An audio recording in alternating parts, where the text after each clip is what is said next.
자, 오늘 선지서 6번째 시간 요나서를 우리가 보게 됩니다. 선지서 주제 그래도 매주마다 한 번씩은 읽고 가야 되겠지요. 자, 1번부터 쭉 읽습니다. 시작. 이스라엘의 죄를 깨닫게 함, 회개를 촉구함, 심판하시나 구원하신다. 메시아 구원자가 올 것이다. 세상 나라는 망하고 하나님의 나라만 영원하다. 아멘. 자, 오늘 요나서를 보게 되는데, 자, 요나서는 바로 여기에 있습니다. 여로보암 2세 때 북이스라엘 왕국에 단 3명의 기록 선지자 중에 한 명이 요나이지요. 우리가 호세아서도 보고 아모스서도 보았기 때문에 오늘 요나서를 보게 되어집니다. 자, 그러면 요나의 이름의 뜻부터 볼까요? 비둘기라는 뜻이에요. 특별하게 이름에 큰 의미는 없는 것으로 보여집니다.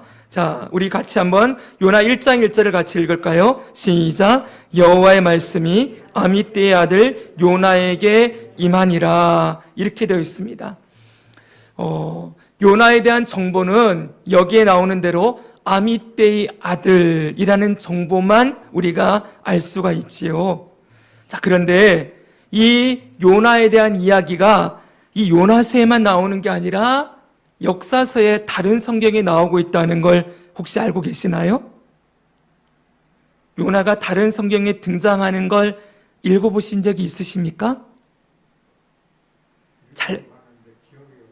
기억이 안 나요? 네. 읽어는 보셨죠? 어디 나온다는 건 알고 계시는 것 같습니다. 어디 나옵니다. 어디 나오냐면은 열왕기 하에 보면 나와요. 여기 보니까 보십시오. 유다의 왕 요아스의 아들 아마사 제15년에 이스라엘의 왕 요아스의 아들 여로보암이 사마리아에서 왕이 되어 41년간 다스렸으며, 여기 여로보암은 여로보암 2세지요. 지금 계속 호세아, 아모스 그 시대 동시대의 왕이었던 여로보암 2세입니다. 2세가 다스렸을 때 이스라엘의 하나님 여호와께서 그의 종 가드 헤벨 아미떼의 아들 선지자 요나를 통하여 이렇게 되어 있습니다. 자, 여기는 아까 요나서의 정보보다 하나가 더 나왔지요. 가드 헤벨 아미떼의 아들 이렇게 되어 있습니다. 이 가드 헤벨은 지명 이름이에요. 그리고 그 밑에 보면 아주 중요한 이야기를 하고 있어요. 같이 한번 읽어볼까요? 여로보암이 시작. 여로보암이 이스라엘 영토를 회복하되 하맛 어기에서부터 아라바 바다까지 하였으니. 자, 우리 이거 잘 알고 있는 내용이지요.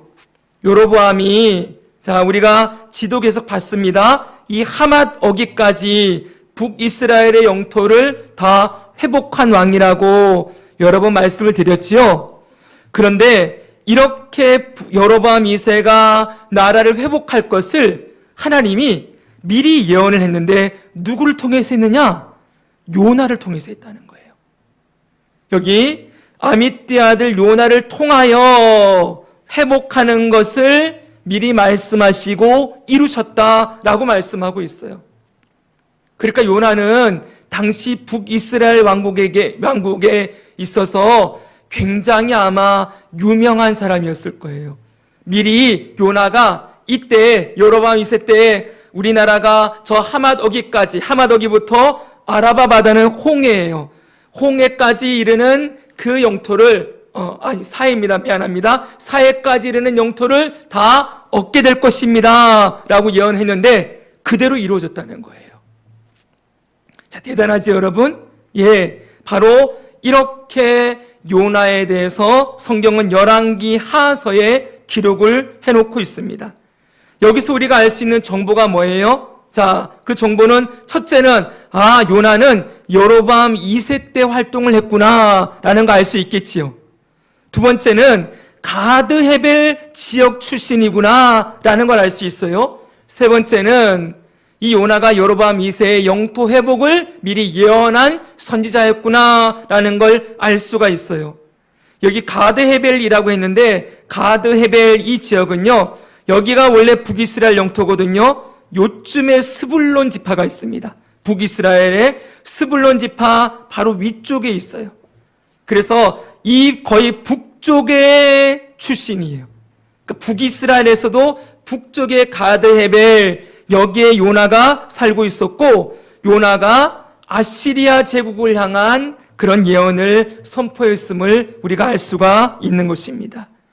자, 그러면 요나에게 주신 사명이 무엇인가 했더니 1장 2절에 이렇게 말씀하고 있습니다. 같이 읽습니다. 시작. 너는 일어나 저 큰 성읍 니느웨로 가서 그것을 향하여 외치라. 그 악독이 내 앞에 상달되었음이니라 하시니라. 아멘. 자, 하나님께서 요나에게 주신 사명은 니느웨로 가서 심판을 외치라라는 것이었습니다. 자, 니느웨가 어딘지 여러분 바로 여기입니다. 지금 이스라엘은 여기예요. 이스라엘은 여기 이 지역에 있고요. 자, 아수르 제국 이렇게 보이십니까? 여기 티그리스 강, 유프라테스 강이 이렇게 흘러내리고 있고요. 자, 아수르 제국의 당시 수도가 니느웨가 여기 있어요. 여기는 티그리스 강을 뚫고 지나가는 지역에 여기 성읍이 니느웨 성읍이고 이곳이 아수르의 수도인 거지요. 자, 여기 살고 있던, 여기 가드헤벨에 살고 있던 요나를 하나님이 니느웨로 파송을 하는 거예요. 그래서 거기 가서 심판을 선포해라 라고 말씀을 하고 있는 것이지요. 이 니느웨 성에 대해서 자료를 찾아보니까 고고학자들이 발굴을 해냈어요. 여기 보십시오. 발굴된 니느웨의 성벽입니다. 엄청나게 높고 웅장하죠, 그렇죠? 아수르 제국의 아시리아 제국이라고 나옵니다. 세계사에서는. 그리고 이 성읍이 이렇게 컸어요. 여기 보면은 잘 보이지 않으시겠지만 성벽을 이렇게 둘러쌌는데 여기 티그리스 강이 흐르고 있습니다. 이 성벽의 두께가 학자들이 보니까는 수레가 3대 정도 다닐 정도의 두께의 성벽을 쌓았대요. 그리고 높이가 약 50m. 엄청나죠, 그렇죠? 그런 견고한 성을 쌓아놓고 그 안에 이 아수르의 사람들이 살고 있었던 것이죠. 이 당시 인구가 얼마였을까 계산을 했는데 학자들이 최소 60만에서 최대 100만이었을 것이다 라고 얘기를 해요. 우리 세종시 지금 인구가 2013년 5월 달 현재의 38만 명 정도가 되더라고요. 네, 이 세종시의 2배 아니면 3배 정도 되는 인구가 여기 살고 있었던 것이죠. 당시로서는 엄청나게 큰 성읍이라고 할 수 있습니다. 그런데 이 니느웨가 언제 시작된 나라일까요? 혹시 그것도 알고 계시나요? 이 아수르 제국의, 아시리아 제국의 수도인데 니느웨는 이 니느웨가 언제부터 시작됐나 했더니 성경에 나올 거야 안 나올 거야? 니느웨에 대해서 이것도 나오겠죠. 이렇게 물어보면 나오는 겁니다, 무조건. 네, 자, 창세기에 보니까 창세기 10장에 이렇게 나와 있어요.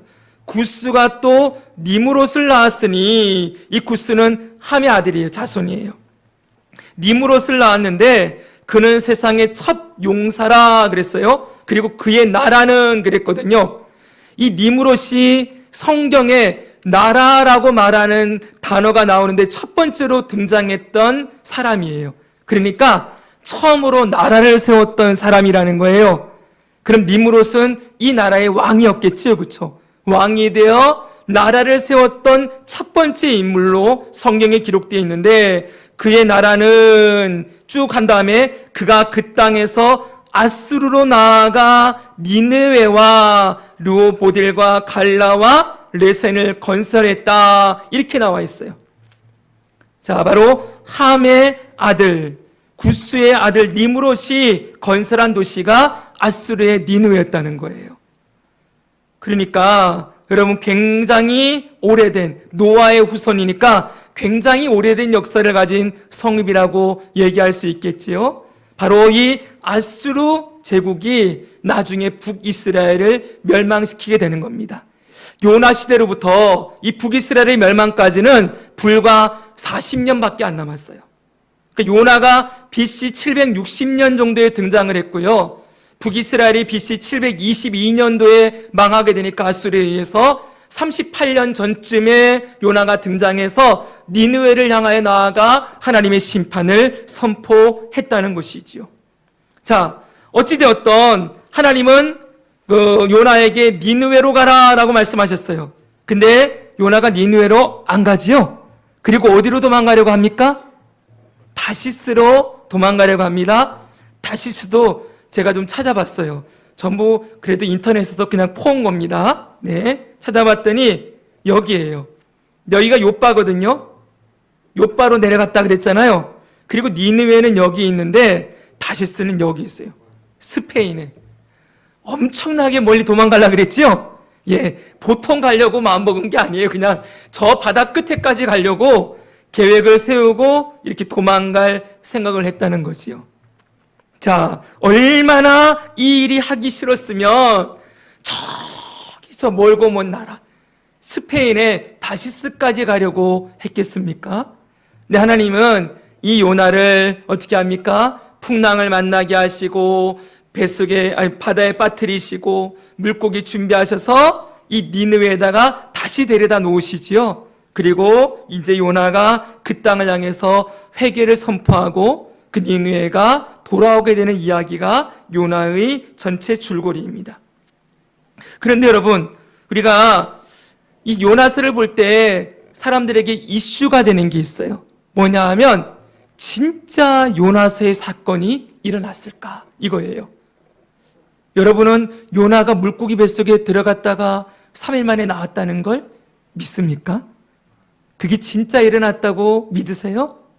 네. 두 번째, 그러면 요나가 니느웨로 가서 심판을 선포했더니 그 니느웨 성의 사람들이 전부 회개하고 여호와께 돌아왔다는 그 이야기는 어때요? 여러분 믿을만 합니까?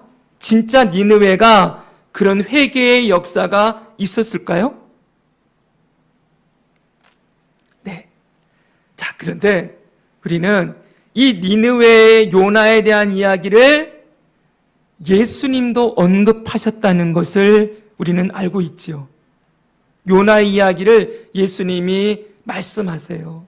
어디서 말씀하는지 보십시오. 마태복음에 보니까 이렇게 말씀하고 있어요. 마태복음 12장에 그때 서기관과 바리새인 중 몇 사람이 말하되 선생님이여 우리에게 표적 보여주시기를 원하나이다. 그랬더니 예수께서 대답하여 이르시되 악하고 음란한 세대가 표적을 구하나 선지자 요나의 표적밖에는 볼 표적이 없느니라. 요나가 밤낮 사흘 동안 큰 물고기 뱃속에 있었던 것 같이 인자도 밤낮 사흘 동안 땅 속에 있으리라. 여러분, 예수님은 하나님의 아들이시지요. 하나님의 아들 예수님께서 요나가 물고기 뱃속에 3일 동안 들어가 있었다라는 걸 직접 언급하세요. 그럼 여러분, 예수님이 거짓말을 하신 게 아니라면은 진짜 이 사건은 있었던 사건이라고 믿을만 하겠죠? 저희가 예수님을 믿는다면 예수님의 그 하신 말씀 그대로 요나가 3일 동안 뱃속에 이 물고기 뱃속에 들어갔을 것이라는 것을 우리는 믿을 수 있습니다. 그것만이 아니지요. 심판 때 니느웨 사람들이나 이 세대 사람을 정죄하리니 이는 그들이 요나의 전도를 듣고 회개하였음이거니와 그랬어요. 이 니느웨의 전 국민적인 회개의 사건도 실제 있었다고 예수님이 가르쳐 주고 있어요. 그러니 우리는 이 두 가지 사건, 요나가 물고기 뱃속에 들어간 것, 그리고 니느웨가 전 국민적으로 회개한 것, 이것이 실제 있었던 사건이다 라고 우리는 믿고 이 말씀들을 보는 것입니다. 자, 그러실 수 있겠지요? 이 말씀이 누가복음에도 동일하게 나와요. 누가복음 11장에도 여기도 요나의 때의 표적이 있다, 이런 얘기를 하고 있는 것을 볼 수가 있습니다. 그러니까 여러분, 예수님께서 지금 요나의 표적을 언급한 이유는 좀 이따도 설명하겠지만 여러분, 바리새인들이 예수님을 믿지 않는 불신앙, 예수님을 안 믿는 불신앙에 대해서 고발을 하고 예수님의 부활하심을 미리 가르쳐주기 위하여서 요나의 표적을 언급하고 있다는 것을 우리가 알 수 있지요. 자, 어찌되었든 여러분, 역사적으로 보면은 잘 들어보세요. BC 760년, 예수님 오시기 760년 전에 당시 아수르가 어떤 상황이었냐면요, 아수르가 여러 왕들이 등장을 하긴 했는데 그때 나라가 가장 약해져 있을 때예요. 왕들이. 그러면서 무슨 일까지 벌였냐면 역병이 돌았어요. 나라 전체에. 큰 역병이 돌아가지고 사람들이 수없이 죽어나갔고, 그때 또 계기일식이 있었어요. 이건 여러분 역사적 사건이지요. BC 763년 6월 15일 날 계기일식이 있는데, 당시 고대인들에게 계기일식은 굉장히 두려운 날이에요.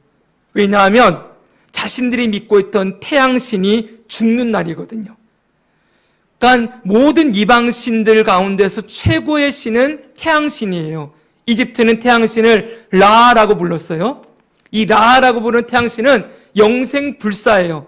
죽은 것 같은데 다음날 또 나오고, 죽은 것 같은데 또 나오고. 그런데 계기일식은 해가 안 뜨는 거예요. 자기들 눈에 볼 때 해가 빛을 잃고 깜깜해지니까 이거는 전 국민적으로 완전히 신이 노하였다, 신의 재앙이 임하는 때다, 이러면서 두려워하고 있을 그때였던 것이죠. 마침 그때 역병도 돌았고, 그래서 요나가 이때 마침 그 땅을 향해 나아가서 하나님의 심판이 너에게 임할 것이다 라고 했던 이 메시지에 니느웨 성이 전체가 회개하고 하나님 앞으로 돌아온 일이 일어났던 것이지요. 실제로 이것은 역사 가운데 760년 정도에 이런 일이 있었다는 게 기록이 되어 있습니다. 자, 그러면 우리는 어찌되었던 이 요나의 사건이 실제 일어난 사건이라고 우리는 믿고, 그리고 다음을 한번 보도록 하겠습니다. 그럼 여러분, 하나님께서 왜 요나를 이방 민족에게 보내실까요? 사실 여러분, 이 선지자들 중에서 이방인들을 향하여 직접 나아가서 하나님 말씀을 전했던 사람은 요나 한 사람밖에 없어요. 그렇죠, 여러분? 지난번에 봤던 우리 요엘서는 어느 땅을 향한 선포였지요?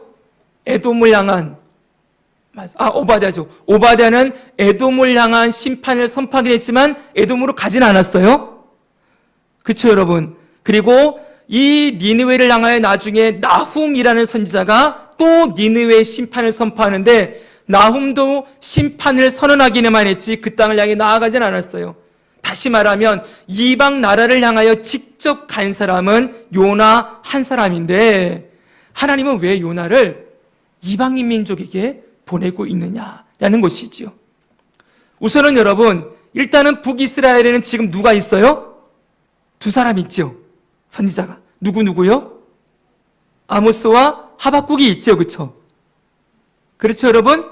그리고 요나는 이방 나라로 보내시는 거예요. 자, 왜 그러실까? 바로 1번을 보면은 하나님의 관심이 이스라엘에게만 있는 것이 아님을 알려주기 위함이지요. 하나님은 이스라엘의 하나님만이 아니라 온 열방 모든 나라의 하나님이십니다. 아멘이지요? 네, 이스라엘만에게만 관심이 있는 게 아니라 모든 나라의 구원에 관심이 있다는 걸 보여주고 있어요. 두 번째로는 이스라엘의 사명을 다시 깨닫게 하시는 거예요. 무슨 말인가? 이스라엘의 원래 사명은 이방 나라를 향하여 축복의 통로요, 제사장 나라가 되어야 되는데, 그걸 이행하지 않고 있는 이들의 죄를 깨닫게 하시고 이스라엘의 사명을 다시 깨닫게 하시는 이유가 있지요. 자, 세 번째로는 이방 민족의 회개를 통해서 이스라엘의 회개를 촉구하시는 거예요. 무슨 말이냐? 여러분, 지금 이 북이스라엘 땅은 아모스와 호세아 선지자가 계속 하나님 말씀을 선포하는데 전부 무시하고 있지요. 회개하지 않지요. 그런데 저 이방 나라는 이 요나가 가서 선포를 했더니 그들이 회개하면서 전 국민이 하나님께로 돌아온 모습을 보여주고 있어요. 보라는 거예요. 하나님이 저 이방 나라들도 저렇게 돌아오는데 내 백성은 어찌 돌아오지 않느냐라고 하시면서 이스라엘의 회개를 촉구하기 위하여 이 요나를 이방인 민족에게 보내는 것이다. 이 세 가지 주제가 다 나오고 있어요. 이제 구체적으로 요나서의 주제를, 이게 바로 요나서의 주제예요. 주제를 보도록 하겠습니다.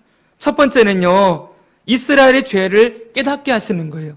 여전히 똑같아요. 모든 선지서의 공통의 주제, 이스라엘의 죄를 깨닫게 하시고 고발하는 것이다. 그랬지요? 무슨 죄를 고발하시느냐? 첫 번째는 불순종의 죄를 고발하시는 거예요. 이걸 교만이라고 적었는데 보십시오, 여러분. 여러분, 요나가 왜 도망갔을까요? 제가 이 밑에다가 두 가지 써놨어요. 아수르의 잔인성에 대한 경험, 또한 두 번째는 선민의식, 이렇게 적어놨어요. 여러분, 아수르의 잔인성에 대한 경험, 두려움은 당시 아수르 민족은요, 엄청나게 잔인한 민족으로 소문이 나 있었어요. 그 당시 여러분 사네립이라는 왕 들어보셨죠? 그렇죠? 네, 그 사네립의 손자였던 아술바니발이라는 왕이 있는데 이 왕은 상습적으로 포로들의 입술을 다 뜯어냈어요. 그리고 손목을 다 자르는 거예요. 그리고 디글랏 빌레셀이라고 지난번에 봤었지요. 이 왕은 살아있는 사람 가죽을 벗겨내는 일을 즐거워했대요. 그리고 종종 희생자들의 목을 잘라서 산더미처럼 쌓아놓는 일을 이 아수르 제국의 왕들이 자행했던 거예요. 그리고 정복하는 나라마다 어떤 정책을 쓰느냐? 민족 말살 정책을 써요. 완전히 그 민족성을 완전히 깨트려버리고 혼혈민족, 자기네 군사들과 그 땅의 여인들을 결혼시키고 그 땅의 사람들을 자기 땅으로 데려가서 거기서 혼혈민족을 만들어버려서 완전히 민족을 나라에서 지상에서 없애버리는 정책을 썼던 아주 잔인한 민족이 아수르였던 것이지요. 여러분, 요나의 생각해 볼 때 하나님이 저렇게 잔인하고 나쁜 놈들, 왜 저들을 향하여서 하나님이 이 하나님 메시지를 선포하게 하시는가, 이게 이해가 안 갔을 수 있어요. 그렇죠, 여러분? 또 하나는 선민의식이라고 됐는데 당시 이스라엘 백성들은 우리나라만 하나님이 택한 백성들이다. 이스라엘만 하나님은 사랑하신다. 우리만 선택받은 민족이다라는 특권의식, 선민의식이 이들 가운데 있었던 것이죠. 근데 어찌됐든 간에 여러분, 이 두 가지 이유가 어찌됐든 간에 자, 요나는 자신의 예언으로 북이스라엘의 영토가 확장될 거라는 걸 예언했죠. 그렇죠? 그러니까 하나님께 한마디로 엄청나게 나라의 미래를 예언하는 큰 도구로 쓰임받았던 사람이에요. 그러니까 어느 순간 내가 하나님 말씀의 대언자다라고 하면서 교만하며 자기가 높아져 있는 거지요. 나는 하나님의 말씀을 수행하는 자, 그러면서 내가 말한 대로 이루어져. 근데 그게 자기가 말한 게 아니라 하나님이 말씀하신 건데 어느 순간 내가 말했더니 이루어졌다, 이렇게까지 갔는지는 모르겠어요. 그러나 불순종하는 걸 보니까 충분히 그럴 수 있죠. 그래서 제가 이렇게 적었어요. 하나님의 뜻과 자신의 뜻이 다르면 얼마든지 거부할 수 있다는 생각. 아수르가 잔인했던 이스라엘만 특권 선민의식이 있던 어쨌든 간에 하나님 뜻이 가라 하면 가야 되는 거잖아요. 근데 이 요나는 어느 순간 하나님의 말씀을 내가 싫으면 거부할 수 있다라는 교만함, 불순종이 그 안에 있었던 것이지요. 지금 이 요나의 모습은 북이스라엘의 모습을 그대로 보여주고 있어요. 하나님이 하라는 건 안 하고 하지 말라는 것만 골라서 하고 있는 북이스라엘의 모습, 그들이 하나님을 무시하고 하나님 말씀을 거부하고 그러잖아요, 여러분. 네, 이들이 어때요? 우리가 지난번에 봤듯이 이들이 번성할수록 악을 더한다 그랬어요. 먹고 살기가 너무 좋고 너무 풍요롭고 나라는 강대해져 있고, 그러니까 이 모든 것들을 허락하신 하나님을 잊어버리고 어느 순간 내가 이루었네, 이건 내 거야, 그러면서 높아져 있는 것이지요. 바로 이런 이스라엘의 교만의 모습, 이 불순종의 모습을 하나님이 고발하고 계시는 것이다. 선지자가 이 정도였으면 백성들은 말할 나위가 없었겠지요? 바로 그걸 보여주고 있는 거예요. 두 번째는 여러분, 사명을 잃어버린 죄예요. 자, 여기 따라해봅시다. 축복의 통로, 제사장 나라, 이게 이스라엘을 세우신 목적이에요. 여러분, 창세기 12장 2절 3절 너무 중요한 말씀입니다. 여기 하나님께서 아브라함을 먼저 부르시면서 내가 너로 큰 민족을 이루겠다 했을 때 뭐라 하십니까? 내가 너로 큰 민족을 이루고 내게 복을 주어 내 이름을 창대하게 하리니 너는 복이 될지라 그랬어요. 옛날 성경에는 복의 근원이 될지라 이랬죠. 그러면서 땅의 모든 족속이 너로 말미암아 복을 얻을 것이라 이렇게 예언해 주셨어요. 여기 이 복은 하나님의 백성이 되는 복이에요. 구원받는 복이에요. 이스라엘을 먼저 택하시고 구원하신 이유는 뭐예요? 이 구원의 복을 땅의 모든 족속들에게 나누어 주라고 이 복을 주셨다는 거예요. 이게 이 나라가 세워진 목적이에요. 축복의 통로이지요. 출애굽기 19장 5절 6절은요. 여기 뭡니까? 여기는 이스라엘이 시내산에 도착했을 때지요. 이때에는 뭐라고 되어 있습니까? 세계가 다 내게 속하였나니 너희가 내 말을 잘 듣고 내 언약을 지키면 같이 읽습니다. 시작. 너희는 모든 민족 중에서 내 소유가 되겠고 너희가 내게 대하여 제사장 나라가 되며 거룩한 백성이 되리라. 아멘. 여기 뭐라고 했어요? 따라합시다. 제사장 나라.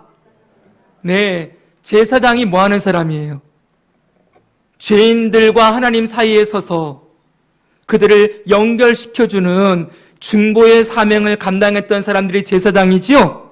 자, 모든 열방의 나라들이 전부 하나님을 떠났어요. 근데 하나님이 이스라엘을 딱 불러다 세워놓고는 너는 복의 근원이 될 거야. 내가 너를 통해서 모든 백성에게 복을 흘려보내는 통로로 널 쓸 거야. 그리고 너는 제사장 나라야. 저 하나님을 알지 못하고 우상을 섬기며 멸망 가운데 있는 저들을 내 앞으로 하나님 앞으로 인도하는 통로가 돼야 하는 거야. 너희는 제사장 나라로서의 사명이 있어 라는 걸 이 나라가 시작되는 아브라함 때로부터 말씀해 주셨고 출애굽기 19장은 시내산 언약이잖아요.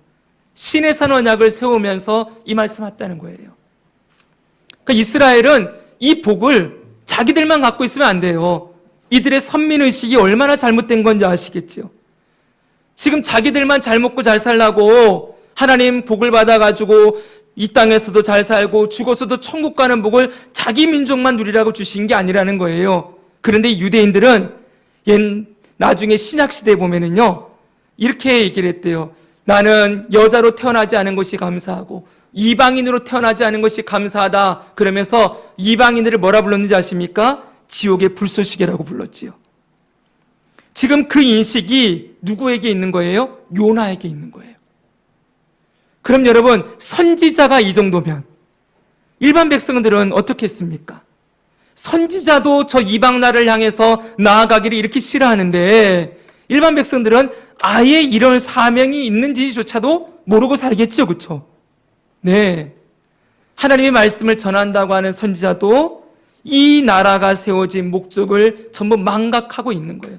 그래서 하나님이 그러시는 거예요. 요나 불러다가 야, 내 백성이 아무리 해도 이 축복의 통로 제사장 나라 사명을 안 감당하니까 내가 택하여 세운 너라도 좀 가라.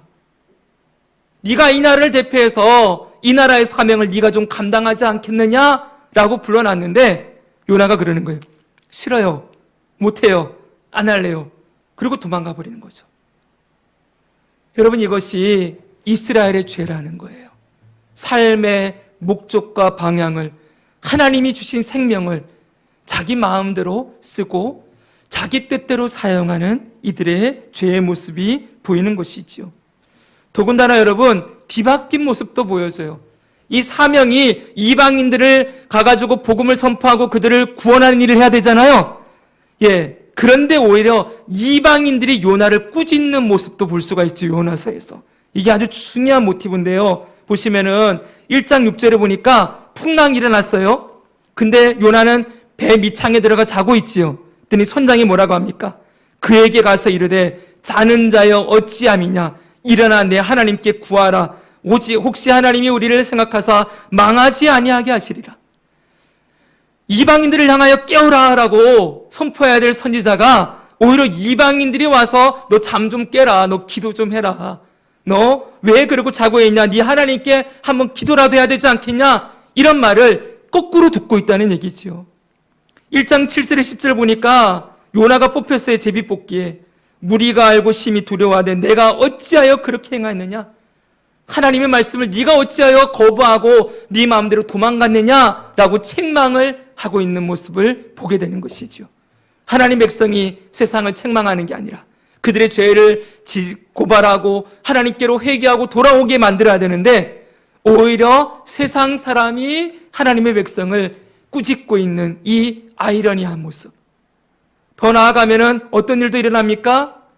여기는 더 재미있어요. 1장 12절입니다. 13절.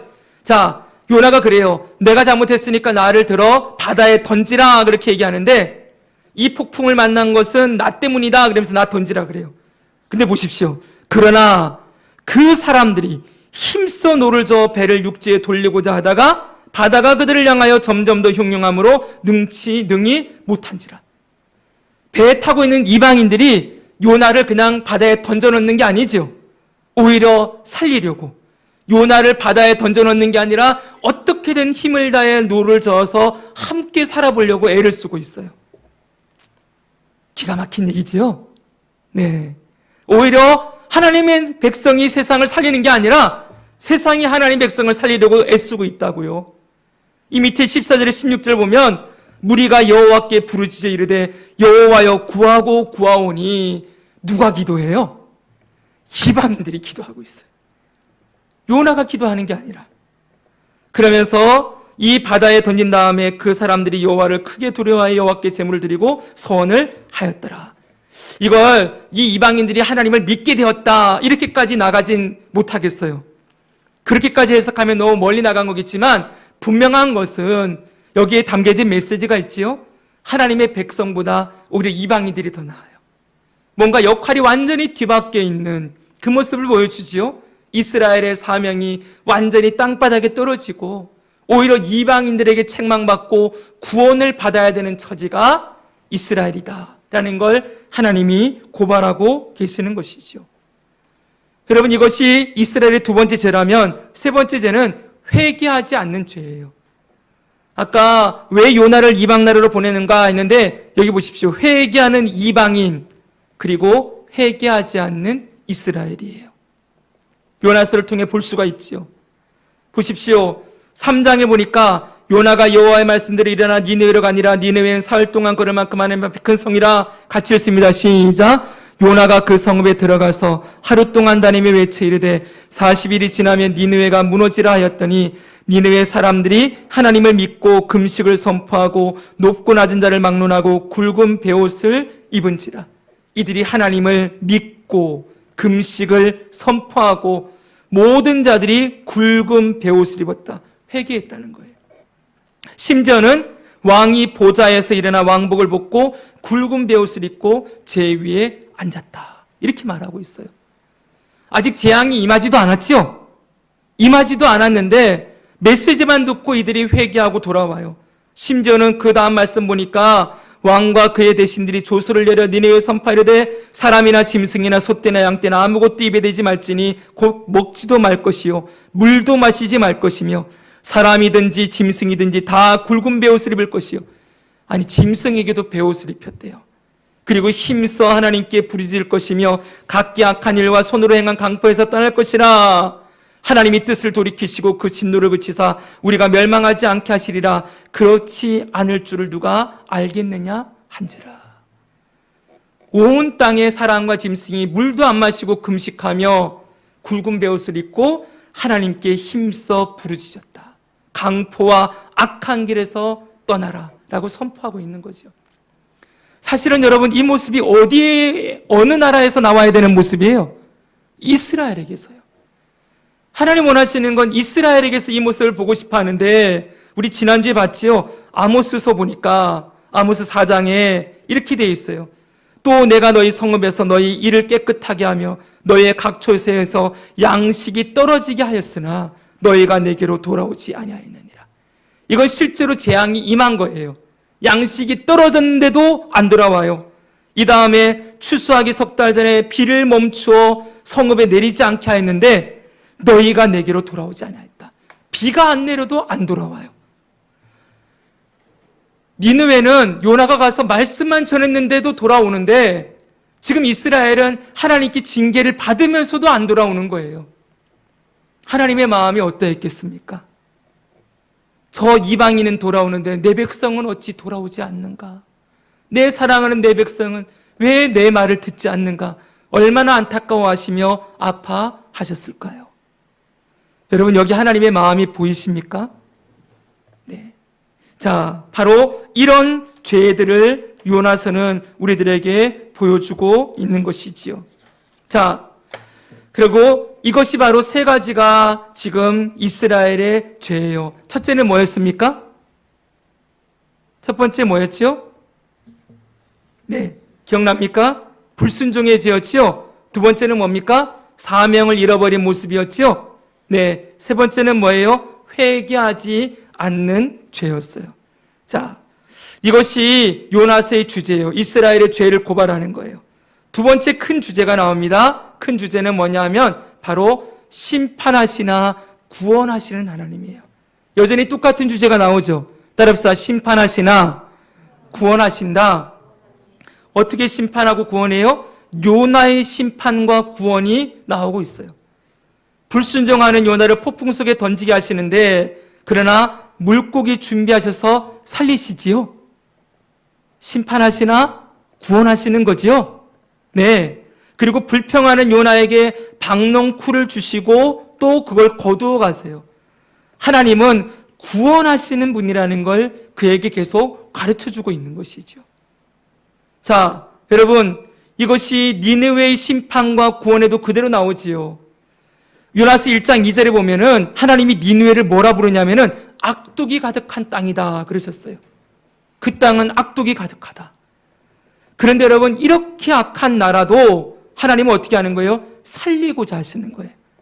하나님의 관심은 심판해서 죽이는 게 목적이 아니고 살리는 것에 목적이 있다는 걸 보여주고 있는 거지요. 자, 그 니느웨 성의 사람들이 회개하며 돌아왔을 때 요나서 3장 10절은 이렇게 우리에게 말씀해 주고 있어요. 같이 읽겠습니다. 시작. 하나님이 그들이 행한 것 곧 그 악한 길에서 돌이켜 떠난 것을 보시고 하나님의 뜻을 돌이키사 그들에게 내리리라고 말씀하신 재앙을 내리지 아니하시니라. 아멘. 하나님은 심판을 얼마든지 거두시지요. 여기서 정말 감사한 단어는 뜻을 돌이키사예요. 하나님이 심판하고자 하셔도 심판하고자 하는 뜻은 언제든지 돌이키신다는 거예요. 왜요? 하나님이 진짜 목적은 심판이 아니라 구원에 있기 때문이지요. 하나님의 그 뜻은 우리에게도 여전합니다, 여러분. 하나님은 우리를 구원하고 살리고 싶어 하시지요. 하나님은 절대 우리를 버리지 아니하십니다. 할렐루야. 아멘. 우리 삶에 고난도 있고 징계도 있고 여러 가지 연단도 있겠지만 그 모든 것은 우리를 더 성장하고 성숙하여 예수님 닮은 사람으로 세우고 영화롭게 성화의 과정을 통하여 영화에 이르게 하시는 하나님의 구원의 과정인 것이지요. 그래서 에스겔서 보면은 이렇게 말합니다. 주 여호와의 말씀이라. 같이 읽습니다. 내가 시작. 내가 어찌 악인이 죽는 것을 조금인들 기뻐하랴. 그가 돌이켜 그 길에서 떠나 사는 것을 어찌 기뻐하지 아니하겠느냐. 할렐루야. 아멘. 이게 하나님의 마음이에요. 심판하시나 구원하시는 것이지요. 그리고 여러분, 세 번째 주제는 메시아를 통하여 구원을 이루실 것이라는 것을 요나서를 통해 미리 알려주고 있어요. 아까 우리가 봤던 말씀이죠. 자, 아까는 마태복음 봤는데 지금은 누가복음입니다. 자, 무리가 모였을 때 예수께서 말씀하시되 이 세대는 악한 세대라 표적을 구하되 요나의 표적밖에는 볼 표적이 없나니. 요나의 표적이 뭐예요? 죽었다가 사흘 만에 다시 살아나는 표적밖에는 줄 게 없다는 거예요. 하도 안 믿으니까 마침내 예수님께서 자신이 하나님의 아들이라는 것. 따라해보세요. 예수는 하나님의 아들이시요 그리스도이십니다. 이것을 믿게 하려면 뭐밖에 없어요? 그분이 십자가에 죽으시고 부활하시는 것밖에는 없는 거예요. 이 표적을 통하여 뭘 보여주고 싶은 거예요? 예수님이 하나님이시라는 걸 보여주고 싶으신 거지요. 그 표적이 이미 한번 나왔다는 거예요. 요나를 통하여 하나님이 죽었다가 3일 만에 살아나는 그 기적을 보여주신 것, 이게 곧 예수님의 부활을 예표하는 증거가 되었다는 것이지요. 그러니까 여러분, 예수님이 요나의 표적이라고 했을 때 이게 얼마나 좋은 자료였겠어요. 이스라엘 백성들에게. 그렇죠? 아, 그때 3일 동안 요나가 물고기 뱃속 들어갔다 살아났지? 아, 저 예수님도 죽었다가 3일 만에 살아나시는 분이시구나 라는 걸 모든 이스라엘이 예수님 부활하고 난 다음에 알게 되는 것이지요. 곧 예수님이 부활을 통하여서 구원을 이루실 거라는 것을 그들에게 미리 알려주고 계시는 거예요. 그래서 요나서는 예수님의 하실 일을 보여주는 표적이기도 한 것이지요. 그래서 그들이 요나의 전도를 듣고 회개하였음이거니와 요나보다 더 큰 이가 여기 있느니라 그랬어요. 예수님은 어떤 분이에요? 요나보다 더 크니. 요나가 전도하여 니느웨 하나만 회개됐는데 예수님은 하나님의 아들로 이 땅에 오셔서 죽으셨다 살아남으로 모든 사람들을 회개하여 구원에 이르게 하는 분이시다라는 것을 이 요나의 사건을 통하여 미리 말씀하고 계신다는 것이죠. 이해되셨습니까?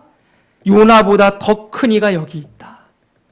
모든 사람을 회개하고 구원에 이르게 하는 분이 바로 나 예수다라는 걸 요나서를 인용해서 선포하고 계시는 거라고요. 그러니까 요나서를 보면서 우리는 아, 예수님이 하실 일을 미리 보여주셨구나 라고 볼 수 있어야 하는 것이지요. 자, 됐습니까 여러분? 이런 요나서의 세 가지 주제가 나왔습니다. 첫 번째는 무엇입니까? 죄를 고발하시고, 두 번째는 심판하시나 구원하심을 보여주시고, 세 번째는 메시아를 통하여 구원을 이루실 거라는 걸 알려주고 있지요. 그럼 마지막으로 여러분, 요나서를 어떻게 우리 삶에 적용할 것인가 라는 것을 잠깐 나누고 마치겠습니다. 여러분, 처음을 제가 이렇게 적었어요. 읽어볼까요? 시작. 구원을 향한 하나님의 마음을 읽으라. 요나서의 마지막 4장 10절 11절 결론입니다. 맨 끝에는 이렇게 말씀하고 있어요. 여호와께서 같이 한번 읽습니다. 시작. 여호와께서 이르시되 내가 수고도 아니하였고 재배도 아니하였고 하룻밤에 났다가 하룻밤에 말라버린 이 박농쿨을 아꼈거든. 하물며 이 큰 성읍 니느웨에는 좌우를 분별하지 못하는 자가 12만 명이요 가축도 많이 있나니 내가 어찌 아끼지 아니하겠느냐 하시니라. 아멘. 이 박농쿨도 네가 그렇게 아끼는데 내가 어찌 이들을 안 아끼겠냐. 여기 보면은 좌우를 분별하지 못하는 자 12만여 명 그랬죠? 좌우를 분별하지 못한다. 이건 어린아이들을 얘기하는 거예요. 아이들만 해도 12만 명이 있는 이 성을 하나님이 어찌 아끼지 않겠느냐. 여러분, 하나님의 마음이 어디 있어요? 구원에 있어요. 구원. 이스라엘만 구원하는 게 아니라 모든 나라, 모든 백성들이 구원받기를 원하시는 것이 하나님의 마음이라는 걸 알려주고 있는 거지요. 그래서 여러분, 디모데전서에 보면 이렇게 말합니다. 하나님은 모든 사람이 구원을 받으며 진리를 아는 데 이르기를 원하시느니라. 할렐루야. 아멘. 베드로후서에는 이렇게 말씀합니다. 주의 약속은 어떤 이들이 더디다고 생각하는 것까지 더딘 것이 아니라 같이 읽습니다. 시작. 오직 주께서는 너희를 대하여 오래 참으사 아무도 멸망하지 아니하고 다 회개하기에 이르기를 원하신다. 아멘. 이게 하나님의 마음이라는 거예요. 여러분, 오늘 우리가 이 마음을 안다면은 그 다음에 여러분 꼭 기억해야 될, 적용해야 될 게 있어요. 여기 자기중심적인 죄의 모습을 늘 점검하라 이렇게 적어 놓았어요. 여러분 보십시오. 요나는 지금 하나님 마음을 모르지요? 그렇죠? 네, 좀 봐보세요. 요나가 물고기 뱃속에 들어갔는데 사흘 동안 물고기 뱃속에 있으면서 기도했던 내용, 그 기도의 내용이 요나서 2장에 나와 있어요. 요나서 2장은 전부 기도한 내용이에요. 근데 그 기도의 내용 보십시오. 얼마나 요나가 간절하게 중심을 다해 기도하는지 몰라요. 요나가 물고기 뱃속에서 그의 하나님 여호와께 기도하여 이르되 내가 받는 고난으로 말미암아 여호와께 불러하렸더니, 지금 뭐 때문에 기도해요? 내가 받는 고난으로 말미암아 여호와께 불러하렸대요.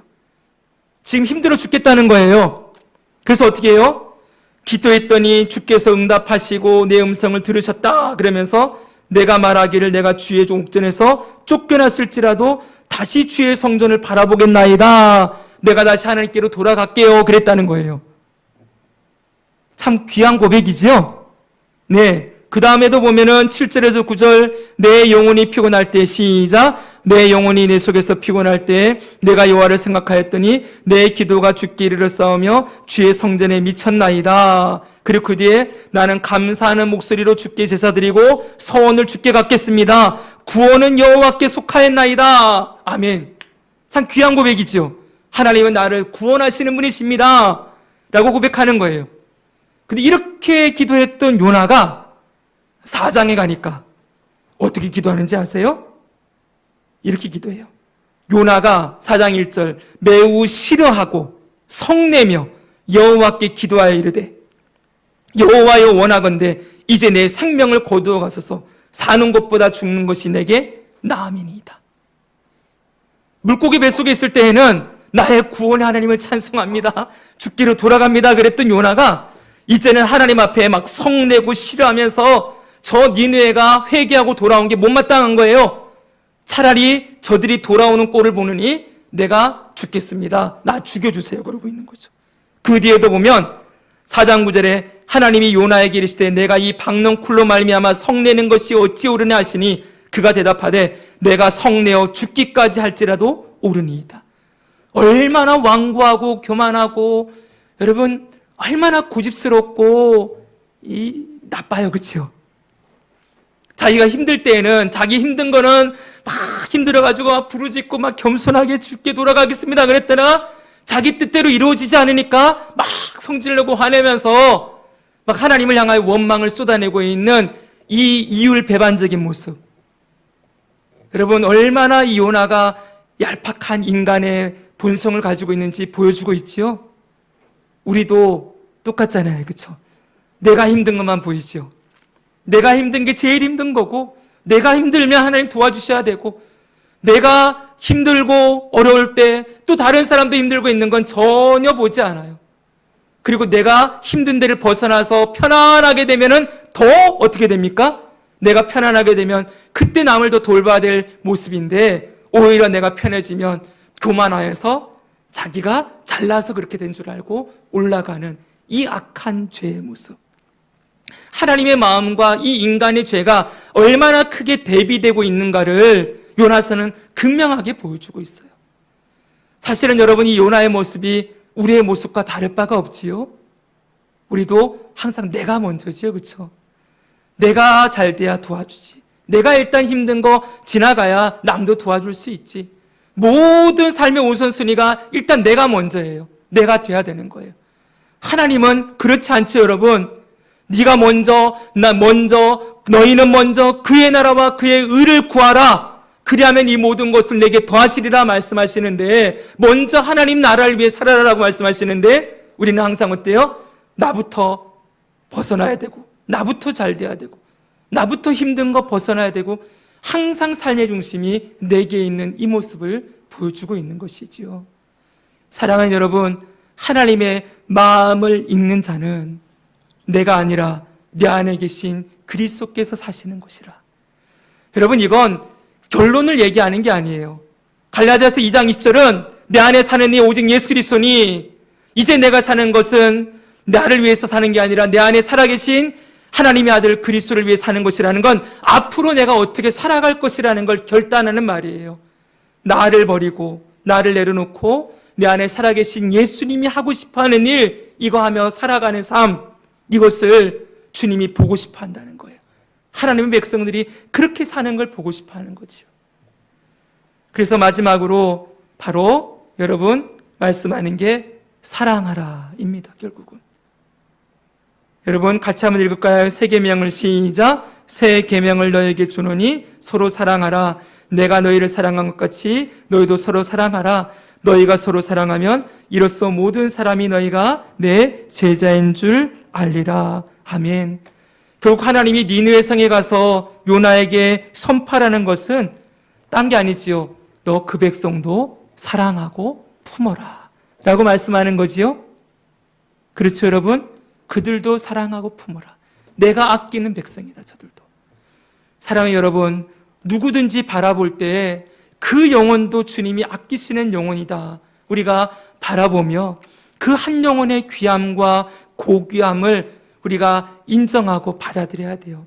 설사 내 마음에 안 드는 사람이 있고, 설사 내 기준에 안 맞는 사람이 있고, 심지어는 나를 해코지하고 해를 가하는 사람이 있어도 주님이 원하시는 건 뭐예요? 그를 향하여 그리스도의 마음을 가지고 자기를 못 박아 죽이는 군병들을 향하여 주여 저들이 저 죄를 알지 못해서 그렇습니다 라고 고백했던 주님의 마음으로 사랑하며 섬기며 살아가는 모습을 보고 싶어 하는 것이지요. 오늘 요나서는 세 가지를 알려줍니다. 하나님이 어떤 마음을 가지고 있는지. 하나님은 죽이고자 하는 분이 아니라 살리시는 분이십니다. 그 살리시는 하나님께서 우리에게 원하시는 건 무엇입니까? 나를 따라 살지 않고 하나님의 뜻을 따라 살기를 원하시는 것이요. 그것은 주님이 우리를 사랑한 것처럼 우리도 사랑하며 살아가기를 원하신다. 이 메시지를 우리에게 주고 있음을 기억하고 우리가 요나서 다시 한번 여러분 읽어보십시오. 돌아가셔서 읽으시면서 하나님의 마음을 읽고 하나님의 뜻에 순종하며 하나님이 원하시는, 우리 안에 살아계신 예수님이 원하시는 대로 살아감으로 우리 삶에 주님의 뜻이 이루어지고 하나님의 나라가 세워지고 우리 모두가 축복의 통로로 제사장 나라로 살아가는 복된 삶을 살기를 주 예수님 이름으로 축복합니다. 아멘.